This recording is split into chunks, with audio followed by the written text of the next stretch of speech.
باتوں سے نہیں مانا، اس لیے اب ہمیں مقابل پر عمل کرنا پڑے گا۔ یہ کیسے ہو سکتا ہے کہ حق کھلی چھٹی دے دے فتنے کی اور باطل کھل کھیلے اور جو چاہے کرتا چلا جائے حق کے ساتھ؟ یہ تو اجازت نہیں دی جا سکتی۔ اس لیے چونکہ ہم تمہیں باطل پر سمجھتے ہیں اور چونکہ ہم یقین رکھتے ہیں کہ ہم حق پر ہیں، اس لیے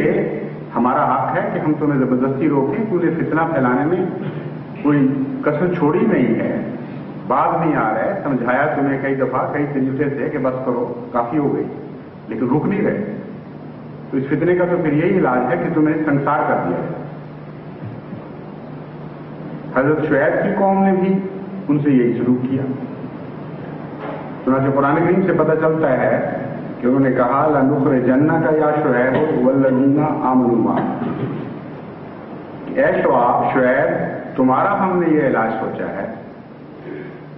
کہ تمہیں سنسار تو نہیں کریں گے لیکن تمہیں اپنے گھروں سے بے وطن کر دیں گے، تمہارے تمام شہری حقوق چھین لیں گے، اور لَتَعُودُونَ فِي مِلَّتِنَا، یا تمہیں واپس ہماری ملت میں لوٹ کر آنا ہوگا۔ یعنی ارتداد کی یہ بھی سزا سوچیے۔ وہ کیسے رہ گئے؟ اَوَلَوْ كُنَّا كَارِهِينَ، کہ اگر دل نہیں مانے گا تو کیسے تمہاری ملت میں لوٹ آئیں گے؟ لیکن کسی نے ایک نہیں سنی۔ یہی مضمون قرآن کریم آگے بڑھاتا چلا جاتا ہے اور متفرق صورتوں میں قصص انبیاء کے طور پر جو واقعات بیان فرماتا ہے، اس میں یہی مضمون مختلف رنگ میں، مختلف شکلوں میں، مختلف مواقع کے اوپر قرآن کریم کھولتا چلا جا رہا ہے۔ فرماتا ہے اس کے بعد ابراہیم کی باری آئی اور ابراہیم سے بھی یہی کہا۔ خود اس کے چچا آزر نے، جسے باپ کا بھی مقام حاصل تھا، اس لیے بطور باپ کے بچہ بیان کیا گیا ہے، اس نے یہی کہا کہ تو باز آ جا ورنہ تجھے سنسار کر دیا جائے گا۔ اور پھر یہ بھی کہا ان کی قوم نے کہ تمہارا تو اس کے سوا علاج نہیں کہ جلتی ہوئی آگ میں جھونک دیا جائے، کیونکہ ارتداد کو کوئی قوم دنیا میں برداشت نہیں کر سکتی۔ کیسے ہو سکتا ہے کہ ملت میں فتنہ برپا کیا جا رہا ہو اور بنیادی امور میں اختلاف ہو، اور پھر جس قوم کو اکثریت حاصل ہے، جس کو طاقت حاصل ہے، وہ آنکھیں بند کر کے اجازت دے دے کہ جو چاہے جتنا چاہے فتنہ پھیلاتا چلا جائے؟ کوئی حد ہونی چاہیے۔ تمہارا علاج اس کے سوا کوئی نہیں کہ تمہیں زندہ آگ میں جلا دیا جائے۔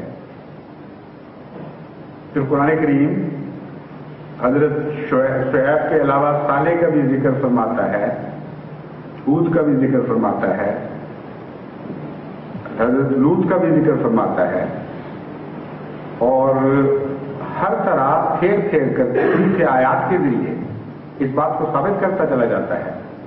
کہ مذہب کی معروف تاریخ سے لے کر حضرت اقدس محمد مصطفیٰ صلی اللہ علیہ وسلم کے زمانے تک ہمیشہ انسان نے یہ حق اپنے لیے اختیار کیا، اسے اپنایا اور اس پر عمل کیا۔ چنانچہ حضرت لوط کو مخاطب کرتے ہوئے ان کی قوم نے جو کہا اس کا ذکر کرتے ہوئے خدا تعالیٰ فرماتا ہے وَمَا كَانَ جَوَابَ قَوْمِهِ إِلَّا أَن قَالُوا أَخْرِجُوهُم مِّن قَرْيَتِكُمْ إِنَّهُمْ أُنَاسٌ يَتَطَهَّرُونَ۔ بڑے باز بڑے پھرتے ہیں یہ لوگ، لوط اور لوط کے ماننے والے۔ ان کا تو ایک ہی علاج ہے کہ اگر یہ اتنے پاک باز بنتے ہیں تو اپنے شہروں سے ان کو نکال دو اور بے وطن کر دو۔ تو کوئی ایک بھی نبی ایسا نہیں ہے جس کے زمانے میں یہ دونوں واقعات دہرائے نہ گئے۔ بہت سی آیات ہیں، بہت سی آیات میں خدا تعالیٰ کھول کر بیان فرماتا ہے کہ یہ دعویٰ کیا گیا کہ تم باطل پر ہو، ہم حق پر ہیں، ہمارے آباء و اجداد کا مذہب چلا آ رہا ہے، تم نے بدامنی پھیلا دی ہے، تم نے فتنہ و فساد برپا کر دیا ہے، ایک کو دوسرے سے الگ کر رہے ہیں۔ ہر قسم کے بظاہر جائز عذر تراشے گئے، لیکن بنیادی دعویٰ یہی تھا کہ وہ انسان جسے اکثریت حاصل ہو اسے یہ لازمی حق ہے کہ اقلیت کو اگر وہ جھوٹ پر سمجھے تو اسے تبلیغ کی اجازت نہ دے، اور اختلاف مذہب کے نتیجے میں نہ صرف جبر کا حق ہے بلکہ اگر کوئی ہماری قوم میں سے نکل کر دوسرے عقیدے میں داخل ہو جائے تو اسے ختم کرنے کا بھی حق ہے۔ حضرت صلی اللہ علیہ وآلہ وسلم کے زمانے میں بھی بیان ہی یہی ہوا، اور قرآن کریم کھول کر اس مضمون کو بیان فرما رہا ہے، اور تاریخ اسلام اس پر خوب تفصیل سے روشنی ڈال رہی ہے کہ یہی دو باتیں آپ کے وقت میں بھی بیان کی گئی کہ تم ہماری ملت سے پھر رہے ہو، اس لیے تمہارا علاج موت ہے، اور ہر قسم کی سزائیں دینا ہمارا حق ہے، کیونکہ ہم اپنے آپ کو حق پر سمجھتے ہیں، تمہیں باطل پر سمجھتے ہیں، اور تبلیغ کی اجازت نہیں دی جاتی۔ کسی قیمت پر یہ نہیں ہوگا کہ باطل جو چاہے فساد پھیلاتا پھرے، فتنے کھڑا کرے اور حق چپ کر کے سنتا رہے اور تبلیغ کی اجازت دے۔ یہ کیسے ممکن ہے؟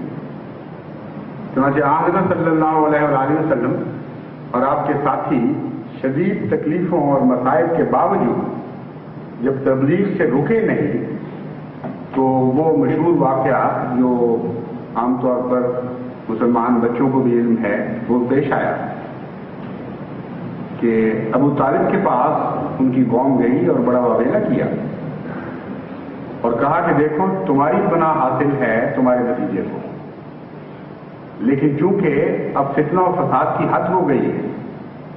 اور ہمارے معبودوں کو وہ گالیاں دیتا ہے، انہیں جھوٹا قرار دیتا ہے، جن کی ہم عزت کرتے ہیں ان کو بے عزت کرتا ہے اور ہماری قوم میں اختلاف پیدا کر رہا ہے، اس لیے اب مزید اس کی اجازت نہیں دی جا سکتی، صرف اس حال میں وہ یہاں رہ سکتا ہے اب کہ خاموش رہے اور تبلیغ نہ کرے۔ چنانچہ وہ حضرت ابو طالب حضور اکرم صلی اللہ علیہ وسلم کی خدمت میں حاضر ہوئے اور کہا میرے بھتیجے میرے بیٹے اس طرح قوم مجھ سے کہہ رہی ہے، اور صرف یہی نہیں کہہ رہی بلکہ وہ اس پیشکش کے ساتھ کچھ مراعات بھی تمہیں دینا چاہتی ہے، اور پیغام یہ ہے کہ اگر تم یہ چاہتے ہو کہ عرب کا بادشاہ بن جاؤ، تبلیغ کا مقصد یہی ہوگا کہ ساری قوم تمہارے پیچھے لگ جائے، تمہیں اکثریت حاصل ہو جائے اور حکومت کے بھوکے ہو، تمہیں حکومت عطا ہو جائے، تو تبلیغ چھوڑ دو، حکومت ہم تمہیں دیتے ہیں۔ یہ کون سی بات ہے؟ حکومت سے ہمیں کوئی اختلاف نہیں، حکومت ہم دینے کے لیے تیار ہیں۔ وہ قوم موجودہ زمانے کی قوموں سے اس لحاظ سے ضرور مختلف ہے، آج ہم کہتے ہیں حکومت نہیں دینی اور جو مرضی کر لو، لیکن ان قوموں میں اتنی عقل تھی کہ اصولوں کی حفاظت کرتے تھے، وہ کہتے تھے ہمیں اصولی اختلاف ہے، حکومت کی لالچ نہیں، اس لیے حکومت بے شک لے لو لیکن اصول نہیں ہم توڑنے دیں گے۔ بہرحال بہت بہتر نمونہ تھا اس لحاظ سے۔ چنانچہ حضرت ابو طالب نے پیغام جاری رکھا اور فرمایا کہ دیکھو وہ یہ بھی کہتے ہیں کہ اگر تمہیں دنیا کی حسین ترین عورت چاہیے ہو، کیونکہ انسانی زندگی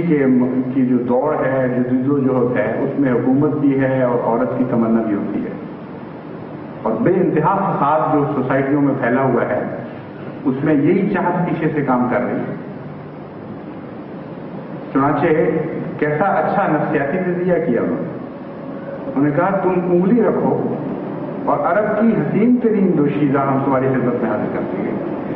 لیکن تبلیغ سے باز آ جاؤ۔ پھر انہوں نے کہا کہ ایک تیسری چیز جس سے ساری دنیا میں فساد برپا کر رکھا ہے وہ دولت ہے، تو ہو سکتا ہے ان کی خواہش یہ ہو کہ عربوں میں تبلیغ کر کے جب حکومت بنا لوں گا تو سارے عرب کی دولت سمیٹ لوں گا، دکانداری بنا لوں گا۔ چنانچہ انہوں نے کہا کہ اگر دولت کی بحث ہے تو پھر فساد چھوڑو، دولت ہم دینے کے لیے حاضر ہیں، سارے عرب کی دولت تمہارے قدموں میں نچھاور کر دیں گے، لیکن تم خاموش ہو۔ حضرت صلی اللہ علیہ وآلہ وسلم خاموشی سے اور بڑے درد سے اس بات کو سنتے رہے، اور پھر فرمایا کہ اے میرے چچا، معلوم ہوتا ہے آپ مجھے پناہ دیتے دیتے تھک گئے اور اب چاہتے ہیں کہ اپنی پناہ کو اٹھا لیں، لیکن حقیقت یہ ہے کہ مجھے تو آپ کی پناہ کی ضرورت نہیں، مجھے تو میرے خدا کی پناہ کی ضرورت ہے۔ اور اس بات کی کوئی پرواہ نہیں کہ آپ اپنی پناہ ہٹاتے ہیں،